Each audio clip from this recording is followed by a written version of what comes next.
He boarded quietly, just another tired man in an old flight jacket, unnoticed, uninvited, and nearly denied his seat in first class. No one knew who he was. No one cared. But 12 minutes later, he would become the only reason they were still alive. Before we begin, if you believe in stories that inspire, heal, and restore faith in human decency, we invite you to subscribe to Soul Moment Story. Your support helps keep these true to the heart tales flying. Now let's return to the flight that changed everything. The boarding gate at Dallas-Fort Worth International buzzed with quiet urgency as travelers shuffled through final calls. Overhead, the mid-morning sky cast a clean silver light across the tarmac. Flight 4287 to Seattle was fully booked, running 10 minutes behind schedule due to a last-minute maintenance check. Nothing unusual, nothing alarming. But not a soul in the terminal could have imagined that within the next hour, they would be relying on the most unlikely passenger on board. He moved without hurry, yet with the quiet precision of someone who once understood urgency in its truest form. A long olive-green flight jacket, worn and faded along the seams, hung over broad shoulders. His hair was tied loosely at the nape, streaked with silver, not from age, but from the kind of wisdom that stains a man after what he's seen. The name on his boarding pass read, Michael Cole, Seat 2A, First Class. Michael didn't belong to the crowd, not because he tried to stand out, quite the opposite. He moved with a silence that made him nearly invisible, like a shadow choosing to step into the light just long enough to do what needed doing, and then step out again. In one hand, he held a small, weathered duffel bag. No wheels, no designer logos, just fabric and function. In the other, tucked into the front flap, was a creased photograph of a young girl in a graduation gown, her smile bright and proud. A single pink ribbon tied her brown hair back, his daughter Bella. This wasn't just a trip for him, it was a vow. A promise made years ago, whispered in the dark over tearful video calls and birthday songs sung from across continents. He had missed too many milestones. This one he wouldn't. Bella was graduating college today, and Seattle was the finish line. At the entrance to first class, a slim woman with perfectly tied back blonde hair and a clipboard in hand stepped forward. "Sir," she said politely but firmly, her voice trained in regulation. "May I see your boarding pass again?" Michael handed her the phone without flinching. The flight attendant Diana Brooks studied the screen. Her expression didn't change, but the pause was just a second too long enough to betray what she was thinking. The flight manifest said first class, but her eyes read something else. Long hair, weathered jacket, military boots. Doesn't belong. "This is first class," she clarified, keeping her tone, even though her brow tightened. "Are you sure this isn't a mistake?" Michael didn't answer right away. He simply gave a soft smile, one of those smiles that held just enough tiredness to suggest he had once explained himself far too many times in life. "No mistake," he said. 2A. She hesitated, then nodded curtly and gestured toward the seat. As he walked past, a man in business attire leaned over to his wife and whispered just loud enough for Michael to catch. "Doesn't look like first class to me." Michael said nothing. He had been judged by appearances before, in gas stations, courtrooms, job interviews. His flight jacket carried no rank insignia. His boots bore no polish. But inside his jacket, tucked inside the lining, were the remains of a life few could imagine. A military dog tag, worn thin, a folded letter from a fallen comrade's widow, and a Navy SEAL trident etched onto his upper right bicep, barely visible through the sleeve. He slid into seat 2A. Window seat. Always the window. Outside, the fuel trucks rolled away. The tarmac shimmered with heat as ground crew gave thumbs up to the cockpit. The whine of the auxiliary power unit echoed faintly through the fuselage. Michael's fingers grazed the seat armrest. His eyes scanned the overhead panels, the exit markings, the configuration of the first-class galley. It was instinct, a lifetime of spatial awareness never quite switching off. Diana passed again, still watching him from the corner of her eye. She had seen all types on flights: doctors, CEOs, influencers, retired senators. But something about this man unsettled her, not in a dangerous way, in a way that felt difficult to place. He was both entirely present and somehow already 10 steps ahead, like a soldier still walking through a battlefield in his mind. She noticed his hand scarred but steady resting on his lap. Then just before she turned away, something else, a faint outline of a tattoo beneath his rolled-up sleeve, barely visible. Ghost Hawk Squadron. Her gaze lingered for a moment too long before she caught herself and moved on. Michael leaned his head back against the leather headrest and closed his eyes. But sleep didn't come. Instead came memory, vivid and precise, like a switchblade flicked open in the dark.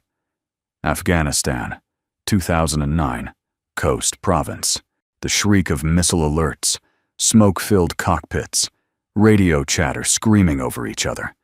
6 pilots downed one by one until it was just him and one final bird still flying. Fuel leaking. Instrument panel lit up like a Christmas tree. Hold formation ghost lead. You're all they've got. He got them out. Every last one. Michael's jaw clenched slightly as the memory faded. He opened his eyes and looked out the window. On the tarmac, the sun now lit the wingtip with a warm gleam. He tapped the pocket where Bella's photo rested. "Just get me there," he whispered to no one. Just this once. Above the cockpit, a warning indicator blinked briefly on the panel fuel pressure sensor A. Then it disappeared. In the first-class cabin, a soft chime rang as the captain's voice came through. "Ladies and gentlemen, welcome aboard Flight 4287. We're just about ready for departure to Seattle. Sit back, relax, and enjoy the flight." Michael's eyes narrowed slightly as he heard the pitch of the engine's shift. Something about the timing was off. Too much throttle before cabin pressure stabilized. His fingers tightened subtly around the armrest, not in fear, but in recognition. And just like that, the clock had quietly started ticking. The seatbelt sign chimed overhead as the aircraft began its slow taxi toward the runway. The usual symphony of cabin life unfolded, clicks of overhead bins latching shut, rustles of magazines being tucked away, the low murmur of small talk between strangers. But for Diana Brooks, the senior flight attendant, things didn't feel quite routine. She moved with crisp efficiency through the first-class cabin, checking belts, eyeing bags, adjusting tray tables. Everything had to be precise. She prided herself on that. 2 decades in the sky, thousands of flight hours, and not once had she ever made a mistake that compromised safety or her image. And yet something about 2A kept pulling her attention. Michael Cole sat there with his hands loosely folded, eyes on the window. He hadn't spoken since boarding, hadn't made any demands. No headphones, no phone scrolling. Just silence. That kind of stillness, Diana had learned, was either highly disciplined or hiding something. She didn't like assumptions, but she also didn't like uncertainties. And right now, that man in 2A was a question mark in an otherwise perfectly drawn diagram. She paused by the galley where her junior attendant Brooke stood finishing the pre-takeoff inventory. "Hey," Diana said, quietly, gesturing toward 2A. "Did you check his boarding pass?" Brooke blinked. "You mean the guy with the green jacket?" "Yes. Yeah, he showed it. Digital. Looked legit." Diana nodded, but the crease in her brow remained. She turned and walked back down the aisle, pausing as she passed Michael again. "Excuse me, Mr. Cole," she said. Her voice dipped in firm courtesy. Michael turned his gaze steady. "Yes. I just want to double-check, are you traveling for business or—" He held her gaze for a breath longer than she expected. Then he reached slowly into his coat and pulled out the folded paper again. No protest. No sarcasm. Just a quiet understanding that this moment wasn't about protocol, it was about perception. "Seat 2A, he said simply. Diana took it, glanced at the digital boarding confirmation, then nodded and handed it back. "Thank you, sir. Just routine." But it wasn't routine, and they both knew it. As she walked away, a businessman across the aisle leaned slightly toward Michael. "She probably thinks you're in the wrong section," the man chuckled. "I've seen that look before. Happened to me once when I flew in jeans." Michael gave a polite nod but said nothing. He wasn't interested in shared camaraderie built on assumptions. He turned back to the window, where the sun now bounced off the concrete and painted the wingtip in gold. In his reflection, he saw his own eyes tired, but sharp. The years had added creases to his face, but hadn't dulled the clarity behind those eyes. Suddenly, the intercom buzzed overhead. "Captain to cabin crew, please secure all doors. Cross-check complete." Michael's posture shifted slightly, barely perceptible to anyone else. But inside, his awareness expanded. The cabin became a blueprint in his mind. He knew the sound of engine startup, the vibration of flaps adjusting the rhythm of the safety demonstration. And he knew when something was off. As the engines began to hum louder, a faint metallic shudder rolled through the cabin. Just once. Brief. Most passengers wouldn't notice. But Michael had flown aircraft in desert storms on half power, with control panels half lit and wings chewed by shrapnel. That vibration, that wasn't nothing. In the cockpit, Captain David Mercer furrowed his brow at a flicker on the dashboard. Another brief fuel pressure anomaly, then gone.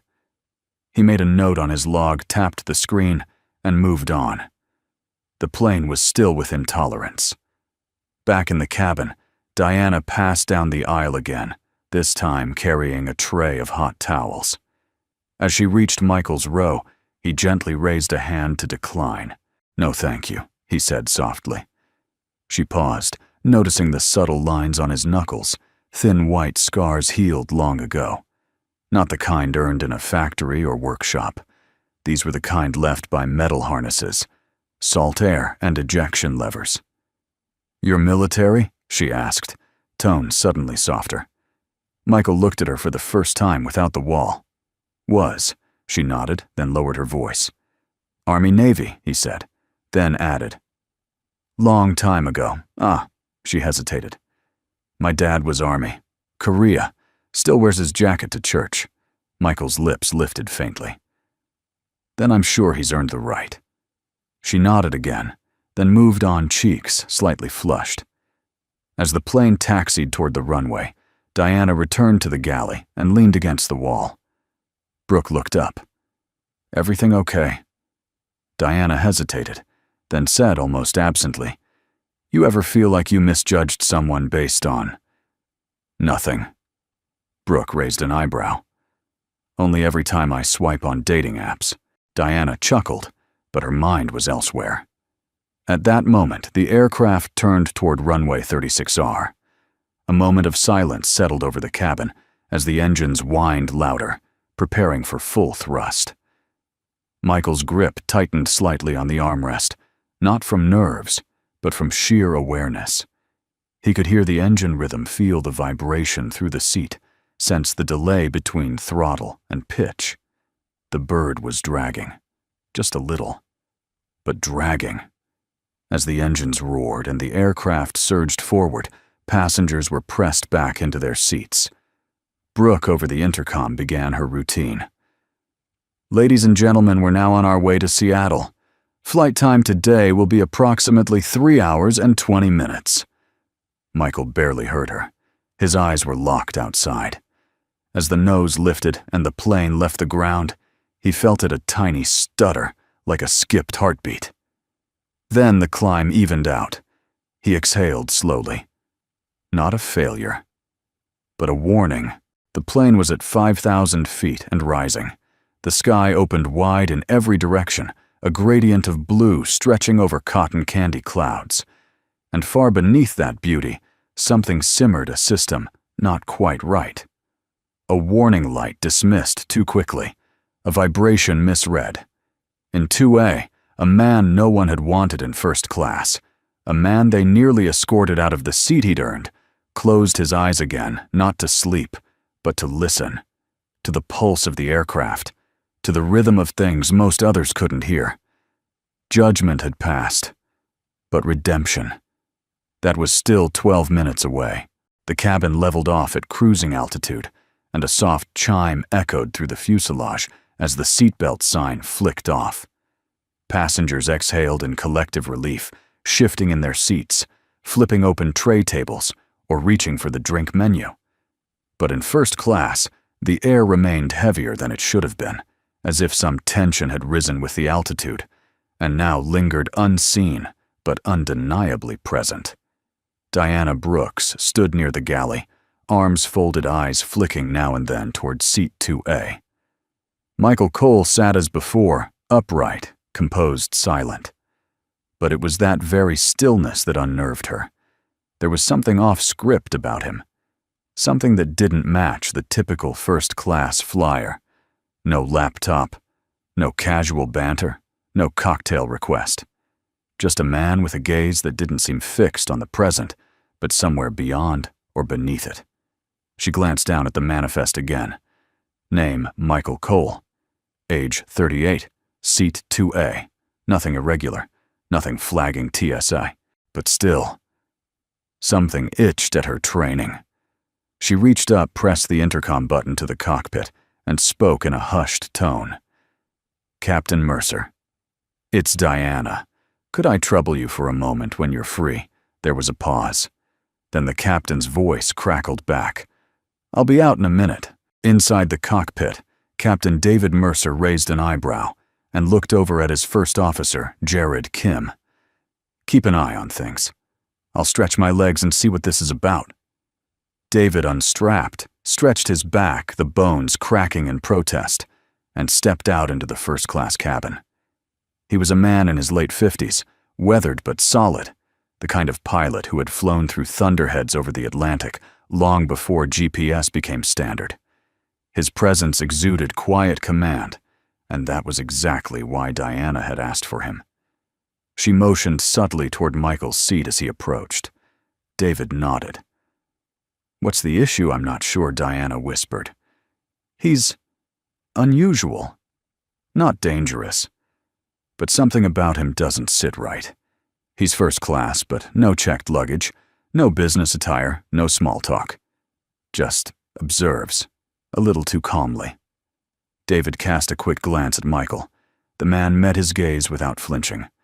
Calm, not defiant, not submissive, just present. Want me to say something? David asked. I think it would make the other passengers feel better, Diana admitted. We've had a few whispers. David sighed. He disliked caving to prejudice masquerading as concern, but he also understood the dynamics of modern commercial aviation perception mattered especially in first class. People paid for comfort, yes, but also for control. He walked down the aisle casually and stopped beside 2A.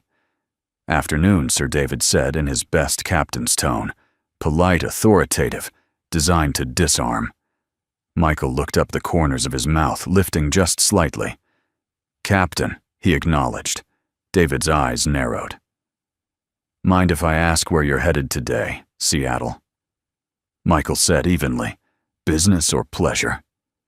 Michael held the captain's gaze, then reached into his coat and pulled out the photograph Bella in her cap and gown. Family, he said simply. David took in the photo, then handed it back. Congratulations. Michael nodded. David lingered. Some of the crew had concerns. No offense, but you don't look like our typical first-class flyer. A beat of silence. Then Michael reached into his duffel and placed something small and rectangular on the tray table between them. A military pilot's ID tag, leather-wrapped edges worn, the gold lettering faded. Below the name was a line of classification numbers, and above them, the unmistakable crest of the United States Navy Air Command. David's brow rose ever so slightly. He picked up the card, turned it over, then looked back at the man before him. Michael Cole. Lieutenant Commander, he read aloud. You flew Hornets FA-18C, Michael confirmed. David looked at him differently now, not with suspicion, but with familiarity. Brotherhood. Understanding. You don't see many combat pilots in commercial cabins these days, David said. Michael tilted his head. Most are ghosts now. There was weight in those words. David knew it. He had trained next to men like this, flown beside them in joint drills. He knew that tone, that stillness wasn't discomfort. It was muscle memory from years of flight under pressure. Where'd you fly? David asked. Afghanistan. Kandahar. 2 tours. Then Fallon as an instructor. David whistled low. Top Gun territory. Michael shrugged. I taught APU failure protocol. No call signs. No glory. David studied him for a long moment. Then something about what Michael had said clicked. Wait, he said slowly. D-47. Michael looked up sharply, a flicker of surprise breaking through his calm. I heard you mention it earlier, David explained. D-47's the auxiliary power relay. Not many civilians know that code. You said something about it during takeoff. Michael nodded. The power shift was premature. Just keep an eye on your secondary sensor array. There's a pulse misalignment in the throttle handover. David blinked. That was not a guess. That was diagnostic language. You're not just a former pilot, he said, almost in awe. You still think in systems. Michael gave a soft chuckle. Hard to unlearn the rhythm of a machine that once kept you alive. David looked down at the ID again, then back at Diana, who stood quietly nearby. Her cheeks had gone slightly pale. You have any reason to believe this passenger poses a safety concern? David asked her directly. Diana hesitated, then shook her head. No, I don't. David turned back to Michael and handed the ID back.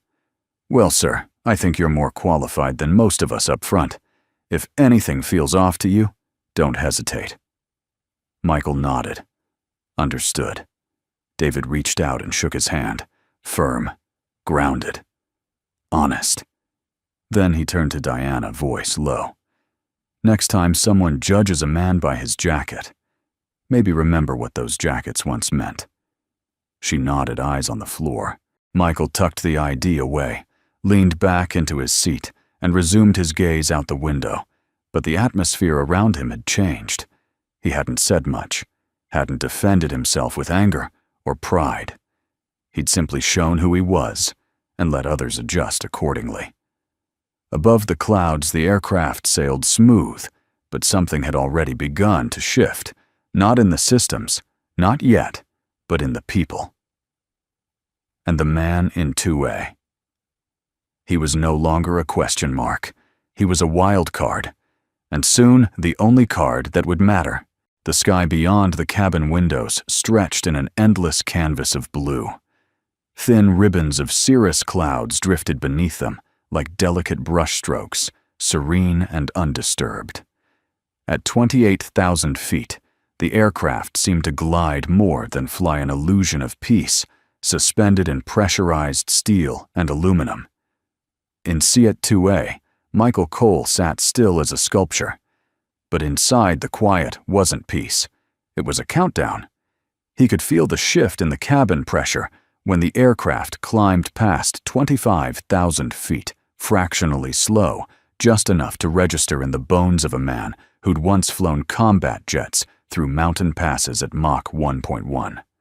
The subtle delay in throttle pitch, the slightly delayed thunk of the flaps locking at cruising position, the almost imperceptible tremor in the yaw, not enough to trigger alarms, but enough to set off something deeper than instinct. It wasn't a malfunction. It was a mood. Like the air was holding its breath. Up front, Captain David Mercer flipped a few toggles and glanced again at the panel. The fuel pressure sensor light blinked for a half-second again before vanishing. He leaned forward, tapped the display, then turned to his first officer. "You see that flicker?" Jared nodded. "Sensor glitch." "Maybe." David didn't sound convinced. "It's intermittent. Not enough for a warning, but enough to make me uncomfortable." "Want to run a diagnostic?" David hesitated.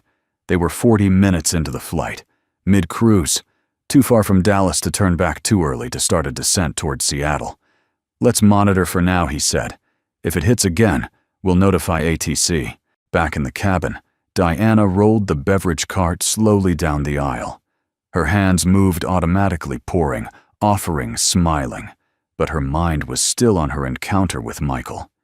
She had seen soldiers before, retired officers, wounded vets in wheelchairs helped aboard by family. But Michael Cole was different. There was no display of valor, no talk of service, no trace of seeking recognition. There was only presence, gravity. A man who moved through the world like he didn't need to prove he belonged, because he knew he did in ways no one else could understand. She reached his row. "Would you like something to drink, Mr. Cole?" He looked up, eyes softer now. "Just water, thank you." She poured a cup, handed it to him carefully. For a moment she hesitated, then spoke. "You were right about the D-47 relay, weren't you?" Michael took the water, held her gaze. "I didn't say anything to be right."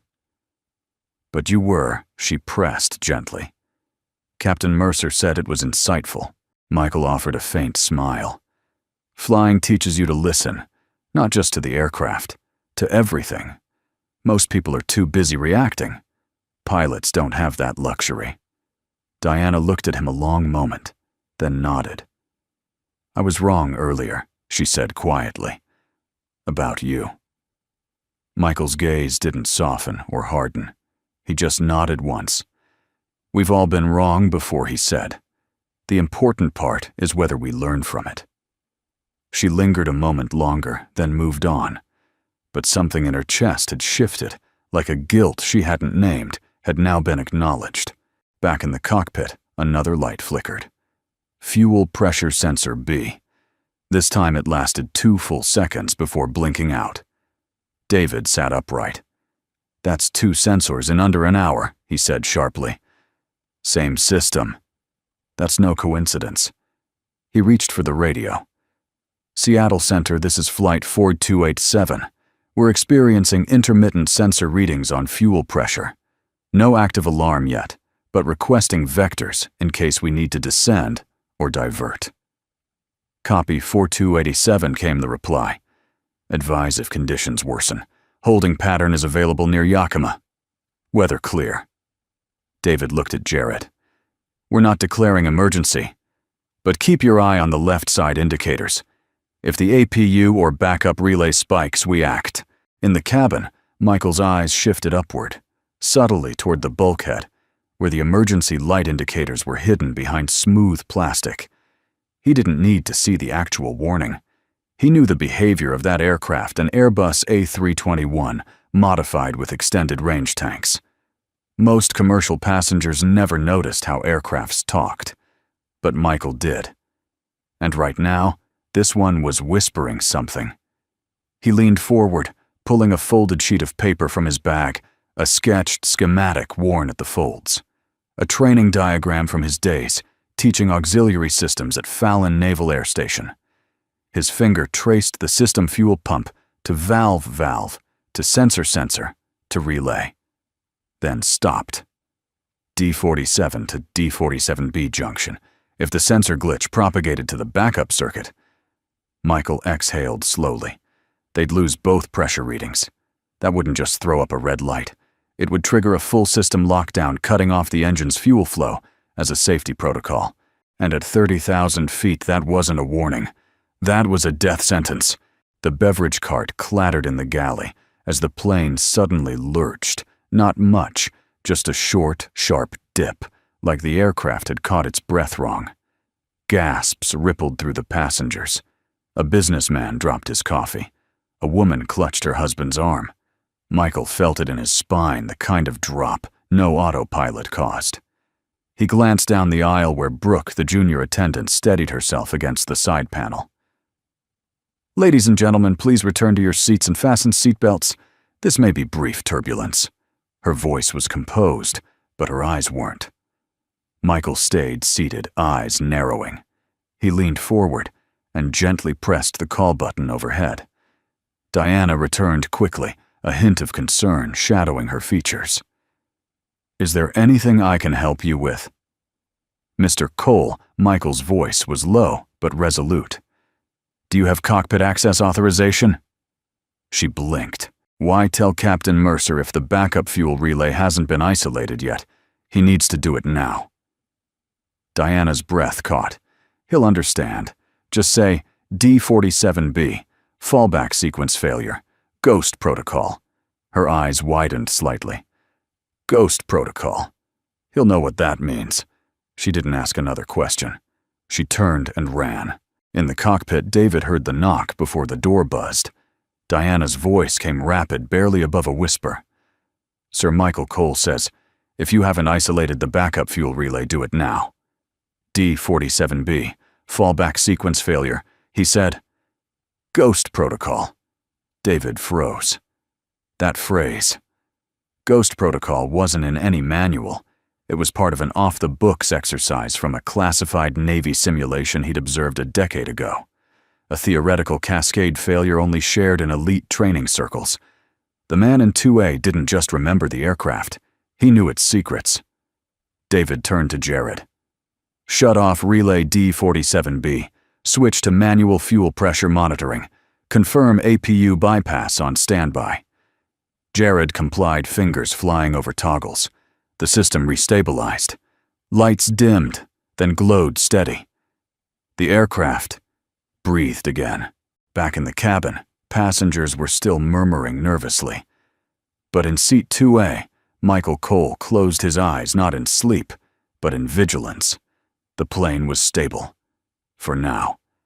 But the turbulence they had felt wasn't from the clouds. It had come from the heart of the machine.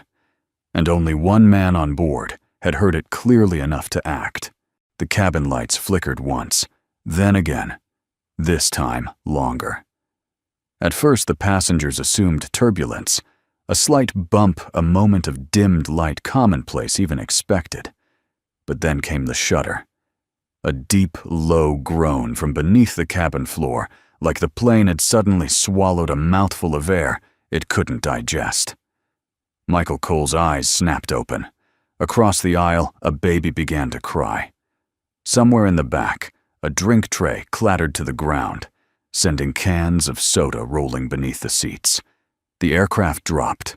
Not far, maybe a few dozen feet, but sharply. Not turbulence.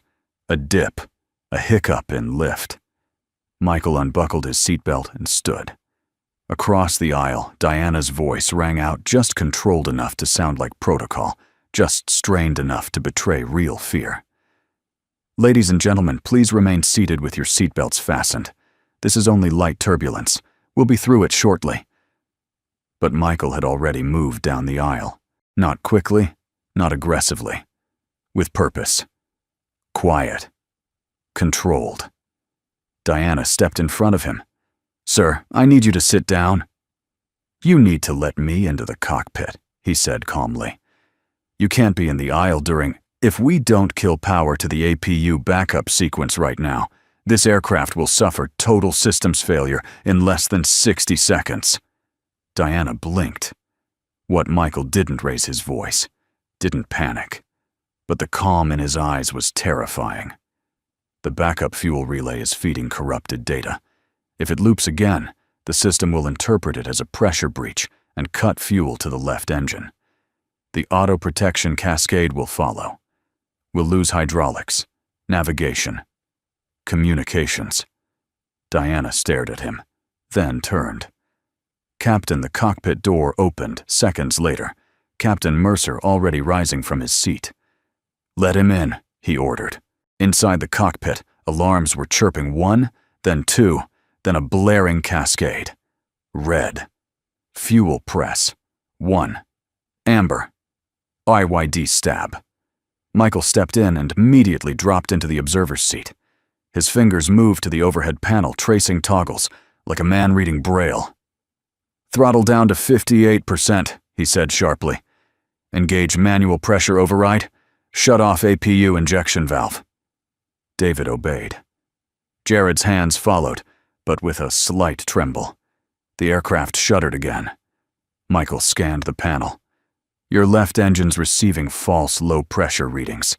The system thinks it's failing. In 30 seconds, it's going to cut the fuel line entirely, unless we force a bypass." He reached above, flicked 2 switches, one for the hydraulic backup pump, the other for sensor isolation. The alarm stopped. Not all of them, but enough. "Breathing room. APU now stable," Jared reported. "We're still losing altitude," David said. 22,000 and dropping. "Your nose is drifting left," Michael warned. "Hydraulic bias is compensating. Pull 2 degrees right on the rudder and trim nose up. 1 click." David adjusted. The nose leveled. "We're at 20,000 feet and holding," Jared confirmed. Everyone in the cockpit went silent for a moment. The plane was flying, but only barely. In the cabin, Diana stood frozen in the forward galley. The first-class curtain fluttered in the artificial airflow. Passengers were murmuring now. Phones came out. People looked around for clues. One woman asked aloud, "What's going on?" "We're descending." A man behind her added, "Did we hit something?" "No," someone else said. "I saw one of the crew let that guy into the cockpit. What's he doing up there?" And then, like lightning, a rumor began to form. In the cockpit, David looked at Michael in disbelief. "You've done this before." Michael didn't respond right away. His hands hovered above the panel like a pianist, listening for the next note. "I taught this failure protocol at Fallon," he said. 15 years ago. Nobody's flown it in real life. It was always theoretical." Jared let out a slow breath. "You just made it non-theoretical." Michael glanced at the fuel display. "We can't maintain cruise altitude with that sensor feeding data into the system. Even bypassed, it'll resync if we increase power." David nodded grimly. "So we stay under $20,000. For now." Michael turned to him. "But you need to tell the passengers. Something real. Don't lie." David hesitated. "They're already scared," he said. "They're safer scared than surprised," Michael said. A beat of silence. Then David picked up the intercom. "Ladies and gentlemen, this is your captain. We've experienced an anomaly in our fuel monitoring system. As a precaution, we've leveled at a lower cruising altitude. There is no immediate danger, and we remain in full control of the aircraft." His voice stayed steady. "Your crew is aware of the situation and prepared to assist you. Please stay seated, remain calm, and trust that we're doing everything to ensure your safety." In 2A, the businessman who had mocked Michael earlier now sat bolt upright. He looked over at the empty seat, then at the curtain shielding the cockpit door. His voice was barely a whisper. "Is he flying the plane?" Inside the cockpit, Michael glanced out through the front glass. The world ahead was calm, brilliant sky, a glowing cloud layer below, nothing but blue and silence. But within the steel shell around them, the system was wounded. "We need to descend soon," he said. To where David asked. "Closest field with emergency protocols. You're 180 miles from Yakima, 220 from Portland. But Seattle's best equipped if we make it." David looked at him. "We'll make it." Michael nodded. "You've got about 12 minutes before the fallback loop begins again." David swallowed. 12 minutes. The number landed in the cockpit like a verdict. Jared leaned back. 12 minutes to get this plane somewhere safe. Michael finally allowed himself to sit back, eyes scanning the dial systems and the fading light outside. "Yes. 12 minutes, he said quietly to save everyone on board. The cockpit was hot. Not because of temperature, the air conditioning was fine, but from the weight of adrenaline that now lived inside it. The sharp scent of circuit insulation hung faintly in the air, mixed with the sterile tang of recycled oxygen. Lights blinked across the control panel like a Morse code, warning whispered in red and amber. Michael Cole leaned forward, scanning the instrument cluster, like a surgeon reviewing a critical patient. His fingers never touched anything without purpose. He wasn't guessing. He was listening to the rhythm, the hum, the heartbeat of the aircraft. Captain David Mercer glanced at him, still half disbelieving. "You're sure it's the pressure sensor?" Michael nodded. "It's not the tank. If it were a fuel breach, we'd be trailing vapor. No alarms, no smell. The sensor's feeding a false low to the ECU. The system interprets that as a leak." Jared, the first officer, muttered. "It's trying to shut us down to save us." Michael's eyes never left the screen. "Exactly. But in doing so, it'll kill you." He looked up at Mercer. "We have to override the cascade, manually. That'll trigger a fault report with ATC," Mercer warned. "It already has," Michael replied. "They'll flag this bird the second we land. Question is, do we land at an airport or in a wheat field?" David hesitated. Then he nodded once. "Show me." In the passenger cabin, the energy had shifted. No one spoke above a whisper anymore. Faces were turned toward the front, toward the cockpit door, a door that hadn't closed since that man walked through it. The same man some had rolled their eyes at earlier, when he'd boarded with that worn-out jacket, that quiet look, that old pilot's posture. Now they were all wondering if he was the only reason they were still in the sky. Diana stood in the galley, hands braced against the counter, watching the curtain ripple slightly each time the cockpit door cracked open for communication. Brooke stepped up beside her. "You okay?" Diana nodded slowly. "You ever meet someone who's exactly what the situation needs, just when you don't even realize it?" Brooke smirked. Like a miracle with a beard and a military jacket. They both exhaled through nervous smiles. But behind Diana's gaze was something deeper. Guilt curling cold and quiet around her chest. She had doubted him, judged him, and now he might be the only reason any of them made it to the ground alive. Inside the cockpit, Michael pointed to a small console near Jared's elbow. "That's your circuit isolator relay. It governs the backup pump that's trying to correct what it thinks is a fuel leak." Jared looked down. "We pull it. We lose automatic fuel leveling," correct, Michael said. "But we also stop the loop." Mercer hesitated. "That's a risk. So is flying blind into the fallback sequence. Once it triggers, it'll shut down both primary relays within 3 minutes. Michael leaned in. "If we pull the isolator now, we can level manually. No shutdown. No full system reset. And we keep flying." Mercer nodded to Jared. "Do it."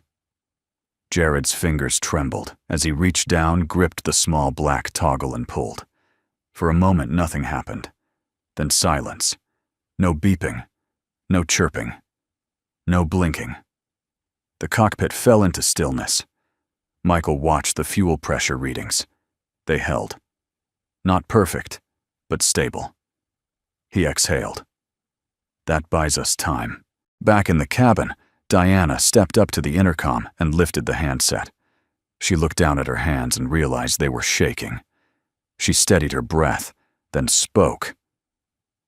"Ladies and gentlemen, we want to thank you for your continued calm. The crew and flight deck are working with the assistance of an experienced flight systems consultant who happens to be traveling with us today." She paused. "Thanks to him, we've successfully stabilized the aircraft. We are currently preparing for a gradual descent into Seattle-Tacoma International. We'll be on the ground safely within the hour." A wave of soft applause rippled through the cabin. Not loud, not jubilant, but real. In 2A, the businessman who had scoffed earlier closed his eyes and whispered, "He saved us." In the cockpit, Mercer turned to Michael, voice low. "You ever think of coming back commercial flying?" Michael gave a small, dry laugh. "I don't do 9 to 5. Or passenger complaints about missing peanuts." Mercer smirked. You saved this plane, Michael. You should be up here. Michael's expression turned quiet. I was. Once. But I wasn't home for a lot of things that mattered. He tapped his jacket where the folded photo of Bella lay. I'm trying to fix that. Mercer watched him for a moment, then nodded. Respect. 10 minutes later, the runway came into view, glinting like a silver promise through the forward window. The sky was clear, the descent smooth, systems stable. Mercer turned to Michael one last time. Final approach. You've done more than enough. Michael stood, slowly gave a short nod. Then I'll get out of your way. He turned toward the cockpit door, pausing just before he exited. You have her, he said quietly. Just don't push the left throttle too hard on landing. The bleed valve's still unstable. Mercer laughed. Duly noted. As Michael stepped out, the two pilots sat in silence. Jared turned to Mercer. That guy saved our asses. Mercer just nodded. Yeah, he said. But more than that, he reminded me what flying used to feel like. When Michael stepped back into the cabin, the passengers looked up. Some stood. Some clapped. Some whispered thank you beneath their breath. But Michael didn't acknowledge any of it. Not out of arrogance, out of humility. He simply returned to 2A and sat down, eyes out the window, hands calm, mission done. Inside the cockpit of Flight 4287, the silence was no longer heavy. It was earned.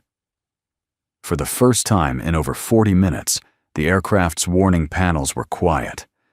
The rhythmic hum of the engines returned to a steady, familiar pulse, and the numbers on the screen held still, stable, obedient. Captain David Mercer adjusted his headset and reached for the radio dial. Seattle Center. This is Flight 4287. Situation stabilized. We're requesting expedited vectoring for descent into SeaTac. There was a brief pause. Then a voice crackled back, clear and professional. Flight 4287, Roger. We've been tracking your system flags. Can you confirm you are no longer declaring minimum control? Mercer responded. Affirmative. We've isolated the failing relay manually. Fuel flow holding steady. Request direct vector clearance and runway priority. Another pause. But this one lasted. Longer than it should have. Mercer frowned.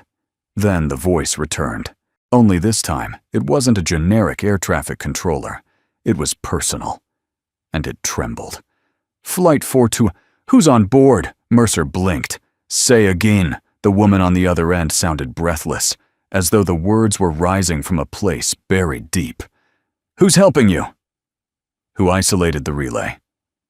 Mercer glanced back at the cabin door, still slightly ajar. He looked to Jared, then leaned forward and keyed the mic. Passenger assist. Former Navy pilot. Name is Michael Cole. Silence again. Then a whisper, caught between disbelief and awe. Michael Cole Mercer's voice softened. Affirmative. And then the voice on the radio strong a moment ago broke. Oh my God. Jared turned his head. David sat back. The controller spoke again, voice cracking with a grief that had waited too long to be spoken. He's the reason I'm still married. The reason my son still has a father. Static buzzed faintly over the transmission. Neither pilot said a word. The woman continued, a tremor in every syllable. Kandahar. November 2011. An IED at Checkpoint Delta. My husband, Captain Eli Ramirez, was in a convoy. Their radio died, air support never came. But a Navy pilot flying an unauthorized recon loop spotted the dust plume from 20 miles out. He disobeyed a holding pattern, dropped flares, and signaled a nearby platoon. Saved every last one of them. The report said it was a ghost bird. No one ever identified the pilot. David whispered, Ghost. The woman's voice steadied now, but it was soaked in reverence. I've replayed that moment in my mind for 13 years. And now you're telling me he's on your flight. David keyed the mic. Yes, ma'am. He's here. He's the reason this plane's still in the sky. Back in the cabin, Michael stared out the window, as the world shifted below mountains, giving way to valleys, trees melting into the faint outlines of cities. He didn't hear the radio transmission, but he felt something. A hush had settled over the cockpit. Something had changed in the way the plane breathed. Captain Mercer stepped out a moment later. His face held the kind of expression usually reserved for funerals or births, solemn, reverent, changed. He walked directly to seat 2A and knelt down beside it. "Michael," he said, voice low, "I need you to know, someone just recognized your name over the radio." Michael turned, slightly brows drawing in. "A woman. Seattle Center. Said you saved her husband's convoy during a blackout in Kandahar, November 2011. Michael blinked once. "Captain Ramirez," he said softly. "I remember. They were cut off. No comms. My bird was running low, but I saw the dust trail. Broke formation, dropped markers. Caught hell for it later." Mercer chuckled. "She called you the ghost who saved her life." Michael's face remained unreadable, but something in his jaw trembled. Just once. He looked down at his hands. "I never knew they made it." Mercer nodded. They did. The news moved like wind through the crew. Diana stood near the cockpit, eyes wide, as Mercer whispered the story. She covered her mouth. "Oh my God," she whispered. "He really is."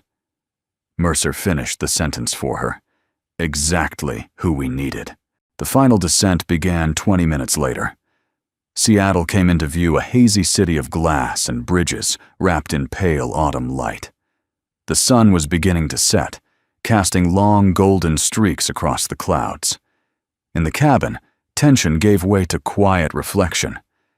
People weren't just surviving a flight anymore. They were witnessing something larger. A redemption unfolding at 30,000 feet. Michael sat unmoved, though his fingers rested quietly on the photograph of Bella inside his jacket.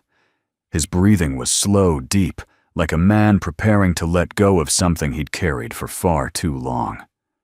Across the aisle, a teenage girl reached out shyly and tapped him on the arm. "Sir?" "Are you really a hero?" Michael turned to her. "I'm just a father," he said, trying to get home in time. In the cockpit, the final checklist began. Gear down, flaps full, autopilot off. Captain Mercer took manual control of the aircraft, his hands now steady, his mind anchored by something more than training by purpose. Jared looked over at him. "You good?" Mercer nodded. "Best co-pilot I've ever had is sitting in seat 2A. As the wheels touched down, the cabin erupted in applause, not the relieved clapping of routine landings, but a standing ovation of grateful hearts. Michael winced at the noise. It made him uncomfortable.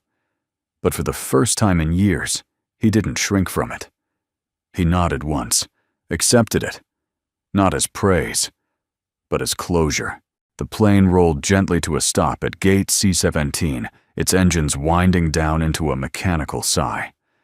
Outside the windows, the Seattle tarmac gleamed in the soft amber of the setting sun. A few scattered clouds floated low over the terminal, quiet, like they knew something sacred had just happened inside that plane. In the cockpit, Captain David Mercer leaned back in his seat and exhaled. Hard. His hands were steady on the controls, but inside his chest, a storm had finally settled. He removed his headset and turned to Jared, who was already glancing toward the cabin door. "Secure the panel," David said. "And do me a favor. Never let a day like this become normal." Jared smirked faintly, still trying to process everything. "That guy saved our skins. That's not normal." David stood and adjusted his uniform jacket. Then he walked slowly to the front of the plane, not with authority now, but with reverence.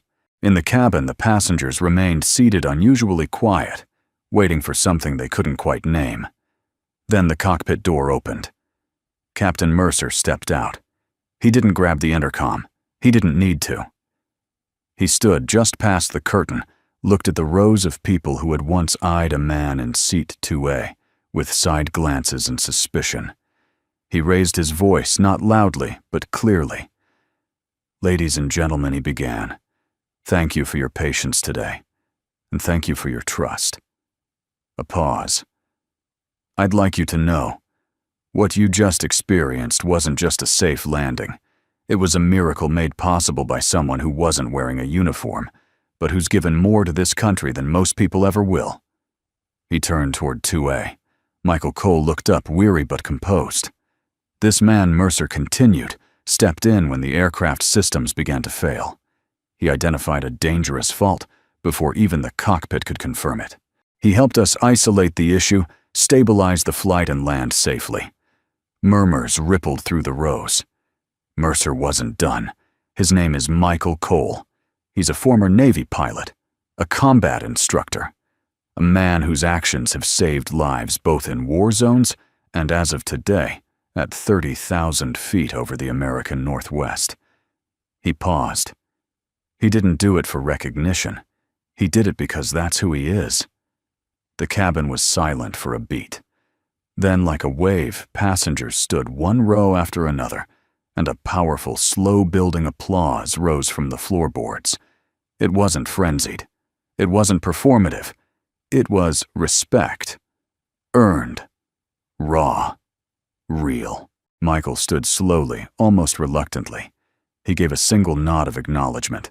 No bow, no wave, no speech. Just a hand briefly over his heart. That was enough. The businessman who had once whispered a dismissive joke now stepped aside without a word, eyes on the floor as Michael passed. The teenage girl from earlier wiped a tear from her cheek. Even a grizzled biker in row 6 muttered, "Damn right," as Michael moved down the aisle. Near the galley, Diana Brooks stood waiting. She had straightened her posture, tucked her blouse, smoothed her hair. When Michael reached her, she didn't speak right away. Her eyes searched his face, then fell. "I judged you," she said quietly. "I saw your jacket, your hair, and I assumed." Michael didn't speak. She looked back up at him, eyes glistening. "And then I watched you save us. Not just with skill, with grace." Michael touched her shoulder gently, not as a gesture of superiority, but of solidarity. "Don't be ashamed for being wrong," he said. "Only be ashamed if you stay that way." Diana's breath hitched. "That's what I'll remember most," she said. "Not the flight. The lesson." Michael gave a small nod and stepped toward the open door. At the jet bridge, passengers filed out past him, some with brief thanks, some with teary eyes, some too moved to speak. He didn't need their words. Their eyes told him enough. He waited until the plane was empty. Then he stepped into the gate area and walked quietly toward the exit. Behind him, Diana turned to Mercer. "You meant what you said, didn't you? About him being exactly who we needed." Mercer nodded. "I've flown 9,000 hours. I've seen lightning bird strikes lost hydraulics. But I've never seen a man listen to a machine like that. Or people." He looked toward the terminal where Michael's silhouette grew smaller. "He didn't just save a plane. He reminded us why we wear these wings in the first place." Outside in the filtered Seattle sunlight, Bella Cole waited. Dressed in her graduation dress, she held a handmade sign that read, "Welcome home." Dad, the word home drawn like a runway. Her eyes scanned the crowd, nervous, hopeful. Then she saw him. A little slower, a little leaner, a lot grayer than she remembered. But it was him. Michael stepped into the light, and for a moment the weight of the flight, the war, the years all fell away. Bella dropped the sign and ran. He caught her in his arms, spinning her once before pressing his forehead to hers.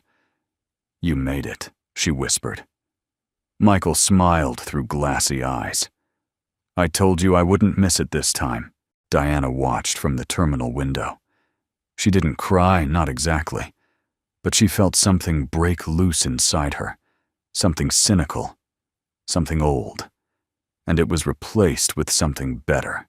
As the sun dipped low beyond the glass, a young gate agent passed by Captain Mercer. "You guys okay after that?" Mercer smiled. "We're more than okay." He glanced once more out at Michael and his daughter. "We just flew with someone who reminds the sky what it's supposed to mean." Inside the cockpit, the cabin crew had long since disembarked. The engines were cold. The sky over Seattle had shifted from amber to slate blue, casting long shadows across the tarmac. But Captain David Mercer remained seated. In front of him, the instrument panel still glowed faintly, as if the plane itself hadn't yet exhaled from the weight of what had happened. The screen displayed the post-flight data summary: descent rate, flap deployment timing, engine temperature, and prominently the sequence timestamps. A blinking row caught Mercer's eye. Anomaly detected, 14-12-23. System stabilized, 14-24-39. He leaned forward, jaw tightening. Exactly 12 minutes and 16 seconds. 12 minutes between the moment chaos began and the moment it was brought under control. Not by a checklist, not by a manual, by one man. At the gate's edge, Diana stood quietly beside the wall of windows. Her arms were folded, not defensively, but as if holding something in. Something she hadn't yet made peace with. Captain Mercer joined her. "You're not clocked out yet?" he asked gently. She shook her head. "No, I wanted to see them. Just one more time." She nodded toward the parking lot where, in the distance, Michael and Bella stood beside an old pickup truck. Father and daughter, side by side, bathed in the violet glow of a cooling day. "He looks so ordinary now," she whispered, "like any other dad picking up his kid from a flight." Mercer smiled. "The best ones always do." They watched as Bella laughed and reached into her backpack and pulled out a graduation cap. She placed it on his head crookedly and saluted. Michael responded with an exaggerated straight-back pose and a grin that split his weathered face. Diana swallowed. "I judged him in 12 seconds, she said. "He saved us in 12 minutes. Mercer turned to her. "Then the math works out." She looked at him. 12 minutes, he said again. "I checked the logs. That's how long it took, from the first warning to full manual stabilization." He let the number hang in the air. 12 minutes to shift from suspicion to trust, from threat to guardian. Diana stared out at Michael. 12 minutes to rewrite how we see someone. Mercer nodded. 12 minutes to teach a plane full of people that character can't be worn, it has to be revealed. Out by the truck, Bella adjusted her father's collar, brushing off lint, like a daughter who had always done it, even though it had been years since she had the chance. "You're limping," she said gently. "Old injury," Michael replied. "Not the kind they pin medals for. Still hurts only in the quiet moments." She paused. This whole thing. The landing, the systems, the radio call. Did it scare you?" Michael considered that. His eyes searched the sky. "No," he said. "Flying never scared me." Bella tilted her head. What did Michael's voice softened? "Missing this." He looked at her. "Missing you." Inside the airport, Diana and Mercer were joined by Jared holding a printout. He handed it to the captain. Maintenance report came in. "You were right, backup fuel sensor loop triggered a cascade misfire. A fault like that? Rare. Dangerous. Would have shut us down midair." Mercer stared at the paper. "And nobody would have known what to do." Jared gave a slow exhale, except one man. They all looked back toward the window. The truck's taillights lit up. Michael and Bella were climbing in, about to disappear into a life none of them would ever see, a quiet one full of small things that mattered more than headlines or honors. Mercer folded the printout. "I want a note sent to HQ," he said. "Internal citation." Diana looked at him. "For Michael." He shook his head. For the flight crew. To remind them that heroes don't always come from the inside. Sometimes they walk in with long hair, old boots, and more knowledge than our flight manual. Jared smirked. Think he'd ever fly with us again? Mercer shrugged. He wasn't flying with us. We were flying with him. That night, in a hotel room just outside the city, Michael sat on the edge of a bed, while Bella changed into jeans and a sweatshirt. He reached into his duffel and pulled out the photo, the one of her in middle school, in a paper graduation hat drawn on with crayon. She spotted it and smiled. You still have that? Always, he said. Even in the cockpit. Even over Kandahar. Bella's voice went quiet. Do you miss it? The flying, the missions, Michael thought for a long time. I miss the clarity, he said. Up there, you either made the right decision or you didn't. The consequences were instant. Down here, things are messier. People judge. They guess. They assume. She walked over, sat beside him, and leaned her head on his shoulder. They assumed wrong today, she said. But you didn't let it define you. He put his arm around her. I've made peace with being underestimated, he said, because it makes the truth more powerful when it arrives. In a briefing room at SeaTac's Flight Operations Center, Captain Mercer pinned the final flight data to the report binder. He opened the cover and scribbled on the inside flap just 6 words. Saved by the man in 2A. Underneath it, Diana added, 12 minutes changed everything. The terminal at Seattle-Tacoma International Airport hummed with the soft churn of post-flight routine. Families reunited. Business travelers rushed toward ride shares. The voices over the intercom spoke of boarding zones and weather delays. But at gate C-17, something unusual lingered in the air. Not panic, not fear, but something harder to describe. A reverence, like the place still carried the echo of a moment that mattered more than anyone could fully grasp. As passengers stepped off Flight 4287 and into the soft fluorescence of the arrival hall, many didn't scatter immediately. They stood nearby. Some quietly watched the jet bridge. Others checked their phones and stared into space, as if trying to put words to something they didn't quite have language for yet. The man in seat 2A had stayed behind. Now Michael Cole stepped through the gate. He didn't walk like a hero. No puffed chest, no sweeping gaze. Just a father carrying a worn duffel and a folded photo of his daughter in his jacket pocket. The hush that followed him wasn't choreographed. It was instinctual. Even the gate agent, a young man with too much gel in his hair and a standard-issue smile, lowered his voice as he said, "Thank you for flying with us, sir." Michael nodded and kept walking, but behind him something began to happen. A slow, rippling applause. Not loud, not staged, just real. It started with an older couple who had been seated in row 3, then the young mother in 7B, then the man who had spilled coffee in the emergency aisle. Each of them clapped, some softly, some with eyes damp from delayed gratitude.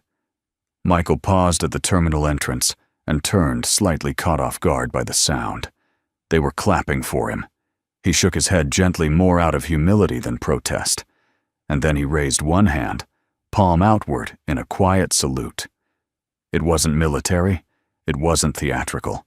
It was a man saying, "That's enough. I did what I came to do." Back inside the aircraft, Captain David Mercer watched from the cockpit window. He'd seen dignitaries receive red carpets. He'd watched Medal of Honor recipients escorted by airport police with media in tow. But this was the kind of moment not found in a flight log. He turned to Jared, who was running post-flight diagnostics. "I've flown 32 years, Mercer said, and that might have been the most perfect landing I've ever witnessed." Jared raised an eyebrow. "You mean your own?" "No," Mercer said, smiling faintly. His. In the crowded baggage claim, Bella Cole held her phone ready to capture the moment her dad stepped into view. But when she saw the ripple of applause moving through the terminal, The way people stepped aside to let him pass, the quiet nods of strangers. She put her phone down.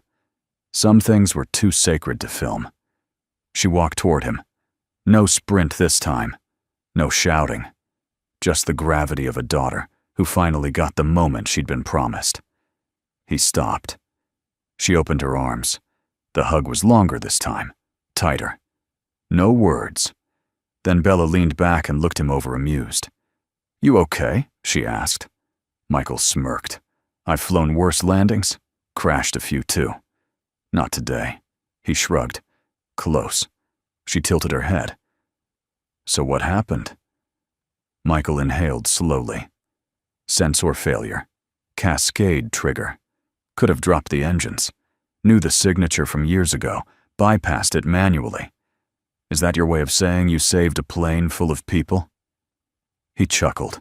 "I did what I was trained to do." Bella smiled. "You also did what you promised me." His expression softened. "What's that?" She touched his chest just above the pocket where the photo was folded. "You showed up." Later that evening, just as the sun dipped below the western hills, Michael and Bella sat side by side at a diner near their hotel, the kind of American classic with cracked leather booths and laminated menus that hadn't changed since the 1980s. Michael sipped a black coffee. Bella stirred her milkshake. A waitress came by and refilled his cup, pausing as she looked at him. "You're that guy from the plane, aren't you?" she asked softly. Michael blinked. "Which plane, 4287? My cousin was on that flight. Said you saved it." Michael looked at her with that same calm steadiness. "Your cousin's exaggerating." The waitress smiled knowingly. "Funny. She said you'd say exactly that." She placed a warm slice of apple pie on their table. "On the house," she said, and walked away. Bella leaned in. "You better get used to that." Michael smiled. "I don't want recognition." She nodded. "I know." He paused. "But I wouldn't mind. Understanding." They shared a long silence. Then Bella lifted a forkful of pie and said, "You should speak at my commencement tomorrow." Michael raised an eyebrow. "What would I even say?" She thought for a moment, then replied, "Say what you told the flight attendant." He furrowed his brow. "What about the sensor relay?" "No," she said. "About being wrong." Michael blinked. She smiled.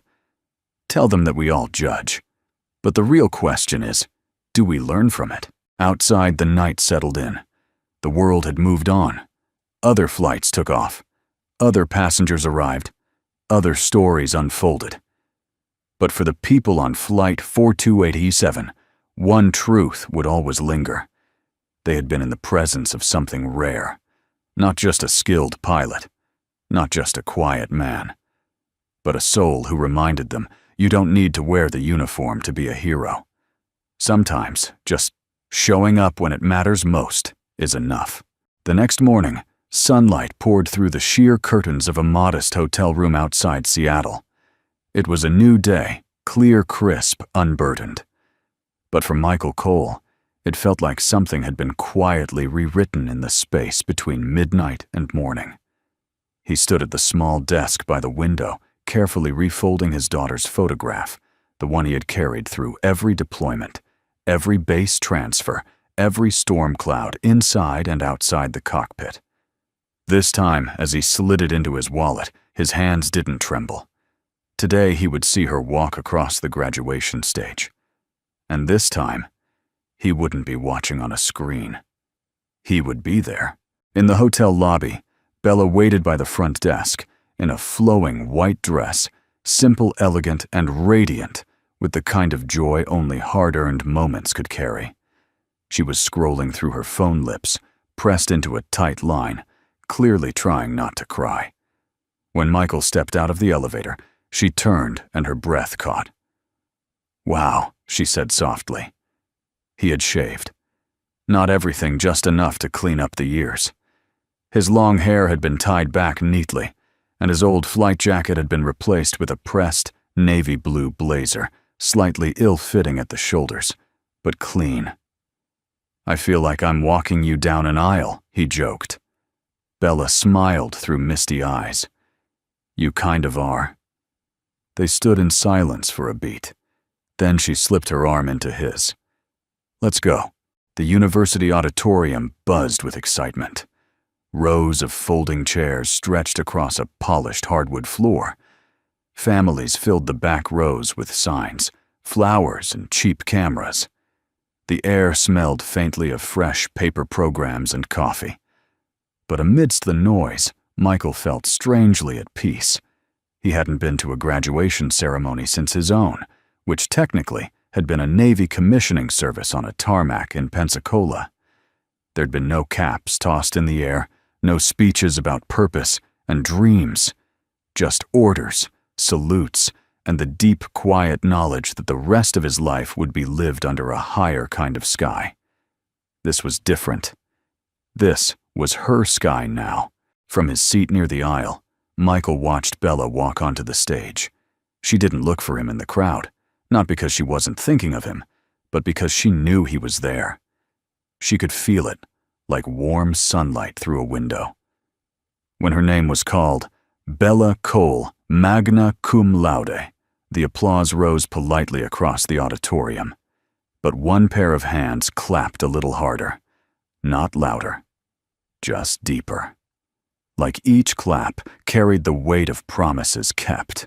After the ceremony, under a row of cherry blossom trees, just outside the hall, families gathered for hugs, photos, and long-awaited exhalations.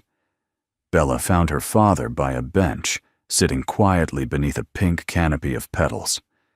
She walked over and placed her cap on his head, crooked just like the night before. He looked up at her and smirked. You didn't trip, he said. I thought about it, she replied. Would have made a good story. He nodded. You already have one. She sat beside him, their shoulders touching. I'm proud of you, Dad. He looked at her surprised. I thought this was your day. It is. But I watched you yesterday. How you carried yourself. How you helped. Without ever asking for anything. I want to be like that. Michael stared out at the trees, voice quiet. You don't have to be like me, Bella. She turned to him. Then what be better? A woman approached them slowly, a university staff member in a navy blazer clipboard in hand. Mr. Cole, she asked, nervous but smiling. I'm sorry to interrupt, but would you be willing to say a few words to our graduate leadership group? Michael blinked. Me, she nodded. Someone on the flight posted online. The story's gone viral. You're kind of, well, you're him now. Michael chuckled under his breath. That's a dangerous sentence. She held out a small card. If you're willing. No pressure. Just a few words. Nothing fancy. Michael looked at Bella. She raised an eyebrow. What would you say? He stood slowly dusting off his jacket, then turned to the staff member. Tell them I'll come by, but only if I can speak from a folding chair. Later that afternoon, Michael stood in front of 24 graduates seated in a circle on the quad lawn. He didn't stand behind a podium. He didn't wear a suit. He had taken off the blazer and sat with his sleeves rolled up, arms crossed lightly over his lap. No script, no slides, just a story. I'm not here to talk about heroism, he began. I'm here to talk about timing. He paused, letting the wind speak for a moment. 12 minutes. That's how long I had to decide whether to speak up on that flight, to step forward, or stay silent. He looked at the group. I spent years in cockpits, years in silence, years being misunderstood or overlooked, and I let that define me. I thought, if the world doesn't ask for me, I don't show up. He shook his head slowly. But yesterday reminded me sometimes the world doesn't know it needs you until you stand up. A few heads nodded. So when your moment comes, and it will, don't wait for the invitation to be clear. If something inside you says, I can help, then help. If something in your gut says, step in, then step. He gestured gently. Because 12 minutes might be all someone has. A quiet settled across the students. Not a silence of disinterest. A silence of understanding. Later, as Michael and Bella walked back toward the truck under a warm afternoon sun, she slipped her hand into his. "You were amazing," she said. He smiled, eyes fixed on the road ahead. "I didn't say anything new." "No," she said. "But you said it when it mattered." He nodded. "That's the only time it counts." The envelope was plain. No return address. No stamp. Just her name, handwritten in simple block letters, and slid under the door of her crew hotel room sometime during the night. Diana Brooks stared at it for a long while before touching it. She knew who it was from. No one else would have printed her name so neatly with the corners squared and deliberate, like someone who'd spent years writing mission logs or maintenance forms. It was a disciplined kind of handwriting, the kind that told you the sender weighed every word before committing it to paper. She picked up the envelope gently, as if it might vanish if she held it too tightly. Her flight wasn't until 3:40 p.m., but she sat down on the edge of the bed, immediately tore the top carefully, and slid the folded sheet of paper out. A single photograph slipped out with it. She caught it just before it fell. It was Bella and Michael, standing under a cascade of pink cherry blossoms outside the graduation hall. Michael's smile was softer than she remembered.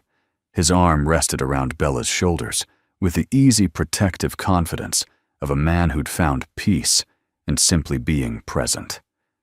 The letter was short, just a few paragraphs, but it carried the kind of gravity that needed no embellishment. "Diana, I wanted to thank you. Not for the coffee or the safety announcements, or even the steady hands when the turbulence started, though. All of those mattered. I'm thanking you for something more difficult. Something most people never get right. You changed your mind. You saw me in one way, and later you chose to see me differently. That's not weakness. That's strength. Not everyone's willing to let truth override pride. But you did. Quietly. Without spectacle. That's rare. So is grace. I've seen pilots freeze in combat because they couldn't admit they were wrong. I've seen lives lost over the refusal to adjust. So when someone does, when someone reorients themselves in real time like you did, I don't take that lightly. That's the kind of thing that saves people, Diana. Maybe not always in a cockpit. Maybe not with warning lights or relay failures. But in life. You saved something too. You reminded me that showing up is worth it, that the world still has space for second chances even for men like me, especially for men like me. That means more than you'll know. Take care of the skies. You wear those wings like someone who's earned them. Michael, by the time she finished reading, her eyes were full, not tears of guilt, not even sorrow, just release. The kind that only comes when the weight you've been carrying quietly, the weight you didn't even realize had settled in your chest, finally lifts. She looked down at the photograph again. The sunlight had hit Michael's shoulder just right, lighting up a faint insignia embroidered on the chest pocket of his blazer, the ghost silhouette of an old flight patch worn smooth by time. Ghost Hawk Squadron. She shook her head and smiled. "You weren't a ghost," she whispered. "You were the landing gear." Later that day, Diana walked the length of Concourse B with a fresh sense of clarity. Her stride was calmer, her gaze softer. She didn't see passengers as seat numbers or boarding groups. She saw stories. She saw a woman with a photo tucked into her passport, just like the one Michael had carried. She saw a man gripping the handle of a duffel with knuckles too tight for a vacation. She saw a child staring silently out a window like he was waiting for something or someone to arrive. Everyone had something unseen. That was what the flight had taught her. Not just that people could surprise you, but that they were always more than what you noticed first. At Gate B12, her flight was boarding. Before stepping onto the jet bridge, she slipped the letter into her crew satchel, not in the side pocket where gum wrappers and pens lived, but inside the zippered interior compartment next to her FAA certification. A quiet place of honor. She paused once more before entering the plane, looking out the window at the tarmac. Then, as if some instinct guided her, she reached into her satchel and pulled out a pen. On the back of the photo, the one of Michael and Bella, she scribbled 3 words in neat script. "You saved me." Then she tucked it back into her bag, smiled softly to herself, and boarded the aircraft, 2 terminals away at a different gate entirely. Bella Cole sat beside her father. He had his eyes closed, chin tilted slightly upward toward the skylight, soaking in the rare warmth of a Seattle afternoon. "Dad," she said suddenly. She held up her phone. "Someone posted about you online, from the plane. It has like 50,000 shares. People are calling you the Ghost Guardian." Michael didn't open his eyes. "That's ridiculous. You don't like it?" He shrugged. "It's not true." She smiled. "Which part?" He opened his eyes now, looked straight at her. "I wasn't a guardian." "What were you then?"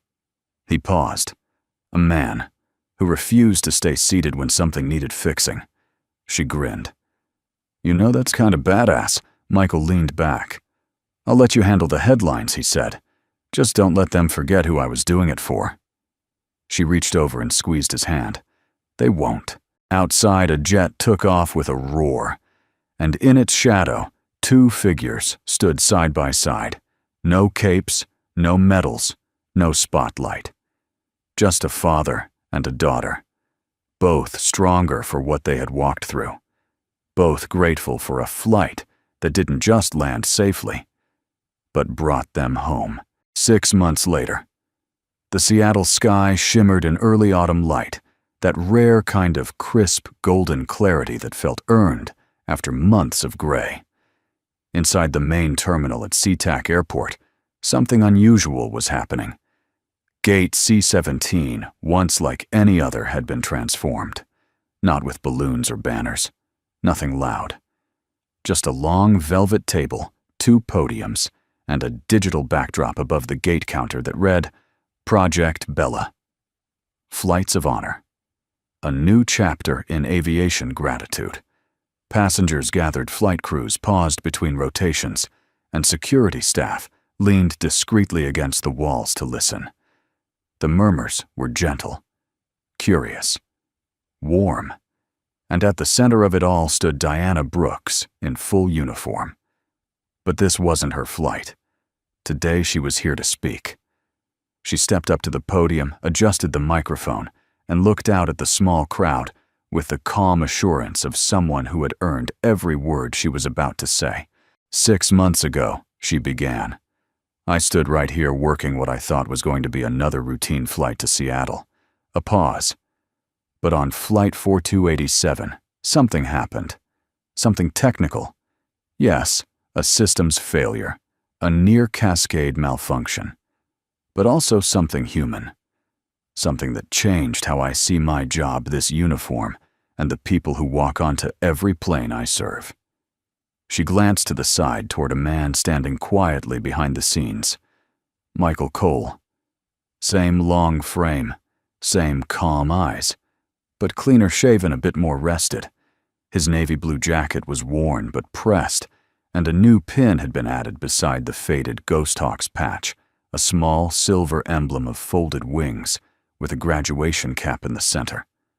Diana continued. "One man saw what the rest of us missed. He didn't wear a pilot's badge or carry credentials.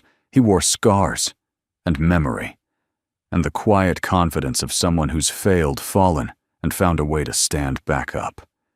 She nodded toward him, and because of that, 146 souls landed safely that day. Applause swelled gently, not just from the guests, but from the crew members in uniform who now understood the full story. Diana smiled softly. But this isn't just about one man, or one flight. It's about what happens next. The crowd turned as a large screen lit up, revealing the branding of the program, Project Bella free seats for veterans. Reserved boarding for their families. A flight path back to dignity. Behind the initiative was Northwest Skyways, the airline that had operated Flight 4287. Their leadership had embraced the moment not as a publicity stunt, but as a course correction, a reminder that service doesn't end at discharge. Michael had refused any salary bonus or formal commendation. But he had agreed to lend one thing: his story, and more importantly, his daughter's name. Back at the podium, Diana's voice grew steadier. Project Bella is our way of honoring not just those who served, but those who kept waiting for them. Children, spouses, parents, hoping for safe landings that didn't always come. She looked again toward Michael. He kept a promise to show up for his daughter. And in doing so, he reminded us all what honor really looks like. When Diana stepped aside, a young airline executive introduced the next speaker. But Michael shook his head gently. "No speech," he said. The man blinked. "But just a few words." Michael paused, then nodded. He walked slowly up to the microphone. He didn't clear his throat. He didn't look at notes. He simply looked out at the people, a sea of faces that mirrored the diversity of those he'd once flown over in combat. Old, young, tired, hopeful. "I was trained to land jets on ships no wider than a basketball court," he began. "I've done it in storms, under fire, and with half a wing hanging off," he shrugged. "But nothing's harder than landing back in civilian life." A few heads nodded. Some veterans in the back arms crossed eyes sharp. Michael continued. "This program isn't about charity. It's about trajectory. It's about making sure people like me and families like mine know that even after the mission ends, the runway's still there." He stepped back, offered a small nod, and walked off. Nothing dramatic. But the crowd stood and clapped anyway, because sometimes restraint speaks loudest.